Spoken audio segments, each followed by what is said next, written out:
So,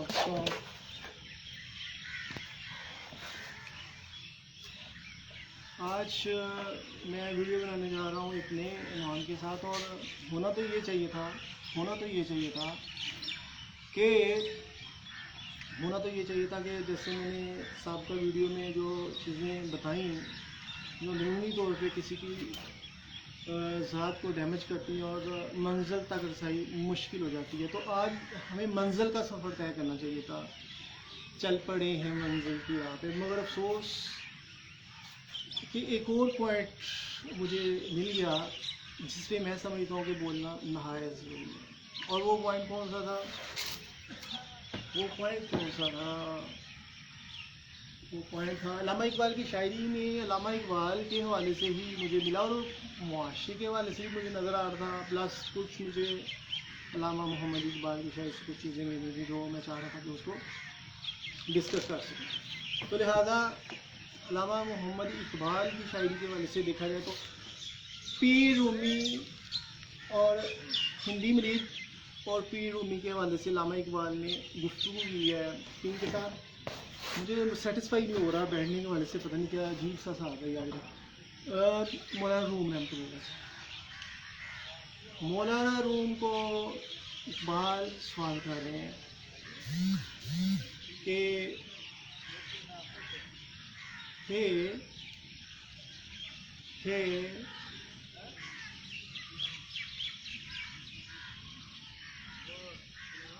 علم جو ہے وہ ایک حالانکہ بہت بڑی نعمت ہے،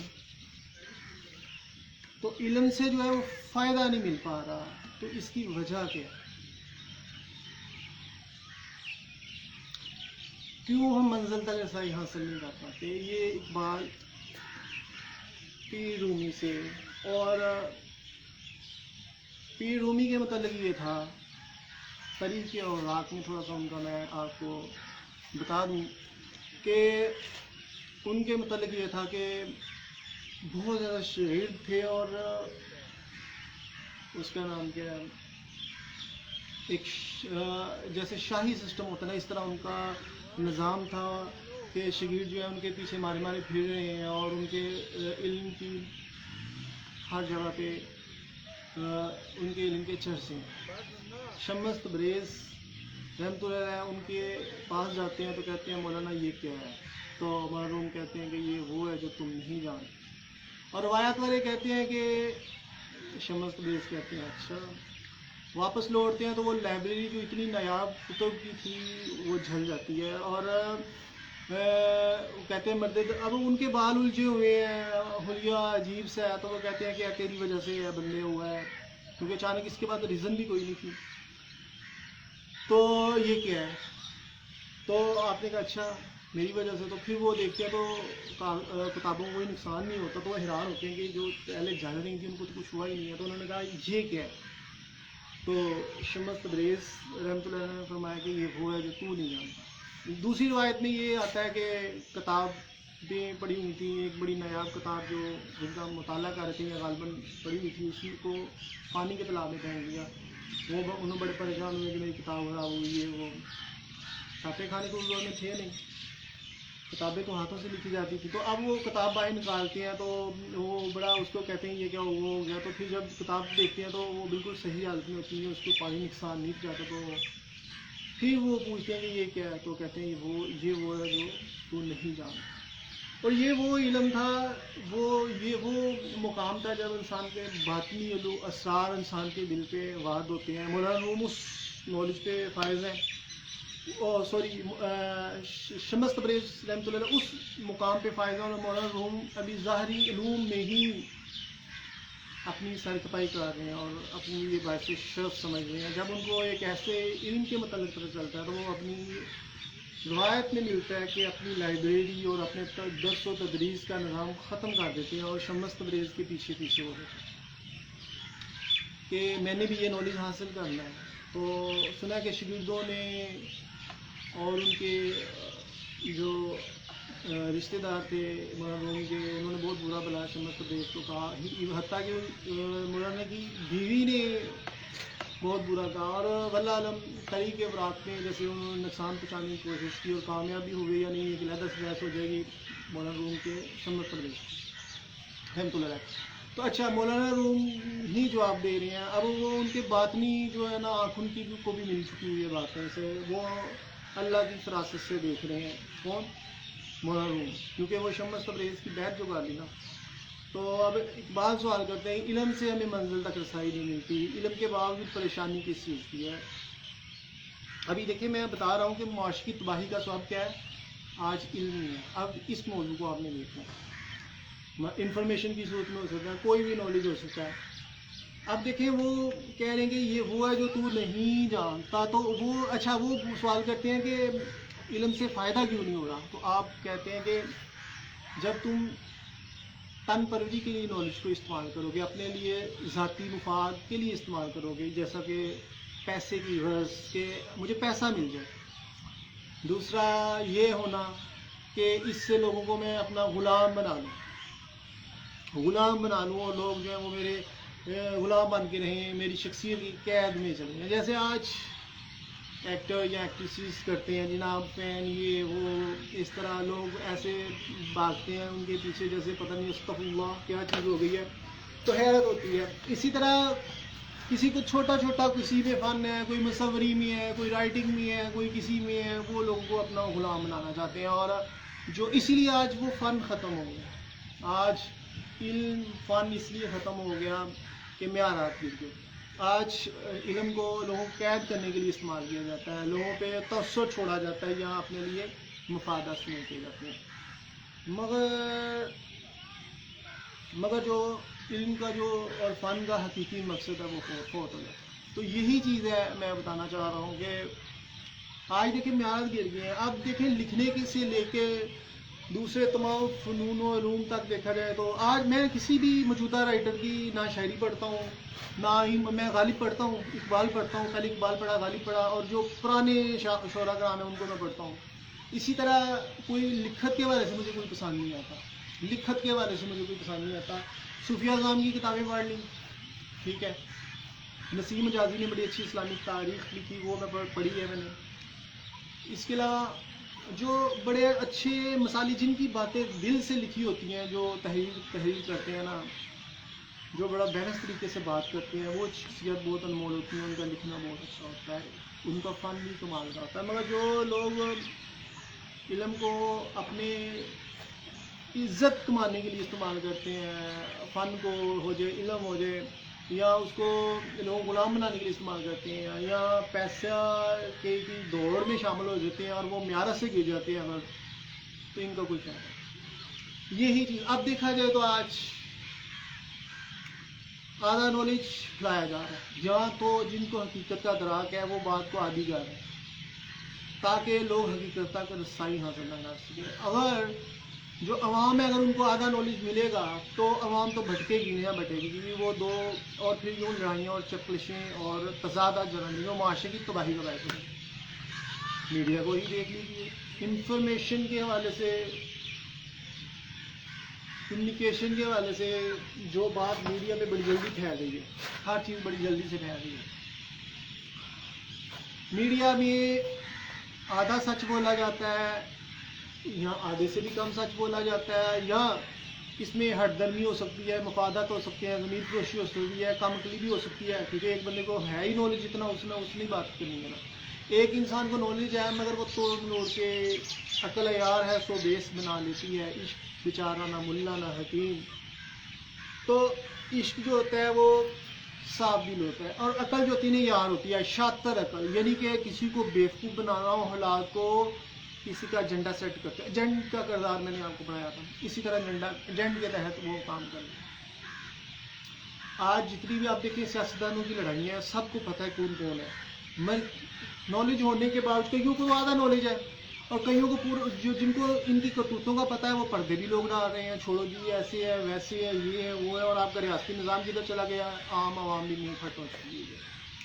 تو تاثر پھیلتا ہے کمیونیکیشن سے, جس طرح کی کمیونیکیشن, کیونکہ لوگ آبزرو کرتے ہیں اور ایسے میں معاشرے میں پھر جو ہو رہا ہے وہ آپ کے سامنے, اور اس طرح پھر کیا ہوتا ہے, اعتماد اٹھ جاتا ہے کس پہ, ریاست پہ.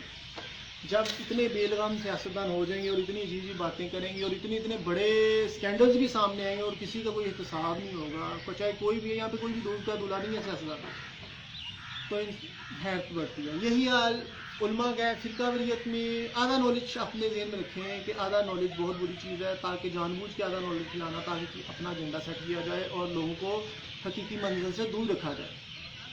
فرقہ واریت کو پروان چڑھانے کے لیے سچ نہیں بولیں گے، اور یوں لوگ جو ہے فرقہ کھیلیں گے، اور یوں جو ہے نا معاشرے میں تضادات جنم لیں گے، معاشرے میں لڑائیاں جنم لیں گی، معاشرے میں بگاڑ پیدا ہوگا، اور آپ کے سامنے اس کا نتیجہ کیا ہوگا؟ اس کا فرقہ تو چلو سچا ہونا نہ ہونا ایک علیحدہ سے بات ہے، سچا کیسے ہوگا؟ اللہ کا نائب کا تصور ہی نہیں پیدا ہوتا، کیونکہ مذہب تب ہے یہ جتنے بھی تھاٹس بتائے جاتے ہیں، اکثر یہ کہتے ہیں نہیں ہم کی تو تھاٹس ہیں، ڈفرینٹ ویز آف تھاٹس ہیں، بلکہ اسلام تو فرقہ کنڈیم کرتا ہے نا۔ کوئی اپنا فرقہ میں کہتا ہوں کوئی اپنا فرقہ اسلام ہی رکھ لے، کہہ دے میرا فرقہ اسلام ہے، تو وہ بھی فرقہ واریت میں آ جائے گی۔ جو اسلام بیسکلی وہ ہے وہی ہے، آپ سمندر کو کوزے میں نہیں بند کر سکتے۔ جو قرآن اور حدیث کا نالج ہے یا جو بھی روایات ہیں اسلامی، ان کو آپ کوئی فرقے والا اپنی من چاہی نظریات کے تحت نہیں، مگر کم از کم انسانی معیار تو برقرار رہے نا۔ ان فرقہ واریت جیسے انسانی معیارات سے ہی گر گئے کہ سچ کوئی نہیں بولتا، اور اخلاقی انصاف مردوں کا لڑنے کے ہو گئے، اور یوں معاشرے میں لبرل سوچوں نے پھر اب دو بھائیوں میں لڑائی ہوتی ہے تو کیا ہوتا ہے کہ گلی محلے والے آ کے یا جو تھوڑے سے ہمدرد بنیں گے حقیقت میں ان کا برا چاہ رہے ہوتے ہیں، وہ دونوں کو ڈبل مائنڈیڈ کرتے ہیں، آہستہ آہستہ ان کو گھیٹی دیوار کو تھوڑا سا دھکا دے رہے ہوتے ہیں، ان کی ذہنیتوں سے کھیلتے ہیں اور ان کو بیوقوف بناتے ہیں، اور ان میں مزید دوریاں کچھ پیدا کرنے کی کوشش کر رہے ہوتے ہیں، کچھ سدھارنے کی کوشش کرتے ہیں، اور ان کی چلنی ہوئی ہوتی ہے، اس طرح عجیب چیزیں ہوتی ہیں۔ اسی طرح جب علماء کی لڑائی کی وجہ سے لبرل سوچیں جو ہے وہ پروان چڑھ گئیں، اور یوں جو کردار کی پختگی تھی وہ معاشرے سے نکل گئی، سیلف کنٹرول کا خاتمہ ہو گیا، آدھا سچ بولنے کی وجہ سے، کیونکہ برے انسان کو بھی اپنی بات منوانے کے لیے سچائی کا سہارا لینا پڑتا ہے، اور آدھا جھوٹ بھی بولنا پڑتا ہے، جھوٹ بھی بولتے ہیں سچ بھی بولتے ہیں، اور یوں معاشرے میں بگاڑ۔ یہی حال سیاست کے حوالے سے ہو رہا ہے کہ سیاستدان اپنا ایجنڈا سیٹ کرنے کے لیے ہاف ٹروتھ آدھی سچائی کا ہی سہارا لیتے ہیں، اور یوں معاشرے میں بگاڑ بنتے ہیں، اور جب معاشرہ بگڑ جاتا ہے تو آپ کے سامنے یہ ہے کہ نہ تو سیاسی والے سے دیکھا جائے، اخلاقی والے سے کوئی ایسا نظام نہیں لے کے آیا جا رہا کہ جہاں پہ معاشرہ پروان چڑھ سکے، اور نہ ہی اس کا نام کیا مذہبی والے سے کوئی ان ملاؤں کی طرف سے کوئی ہو رہا ہے، بلکہ فتوے بد دستور جاری ہیں۔ وہ کون سے ہیں کہ جو مرضی کرو رب بخش دے گا، جبکہ دیکھا جائے تو کیا ہو رہا ہے کہ انسانیت کے منصب سے گھرے نظر آ رہے ہیں، اور یوں معاشرہ تباہی کے رہنے کو کھڑا ہے، اور ڈر لگ رہا ہے کہ کہیں خدا کا عذاب نازل ہو جائے، اور یوں کبھی تو ایسا محسوس ہوتا ہے کہ ہم قیامت کے بالکل قریب لگ چکے ہوئے ہیں، اور کب کوئی اور ہی انہونے واقعات آنے۔ بہت سارے تو آپ یوٹیوب پہ جا کے دیکھ لیں، بہت سارے تو علماء دین تو کب کی قیامت کی نویدیں سنا چکے ہیں، اور کب کی وہ بتا رہے ہیں کہ جناب برگزیدہ شخصیات آنے والی ہیں، اور یہ ہونے والا ہے، وہ ہونے والا ہے، وہ بھی دیکھ سکتے ہیں۔ بہرحال ایک علیحدہ سے بحث ہو جائے گی، اس میں تک میں نہیں جاؤں گا۔ بات ہو رہی ہے آدھے سچ کی۔ آدھا سچ جو ہے وہ انسانیت کو اور معاشرے کو کس طرح تباہ کر رہا ہے کہ کچھ لوگوں کو تو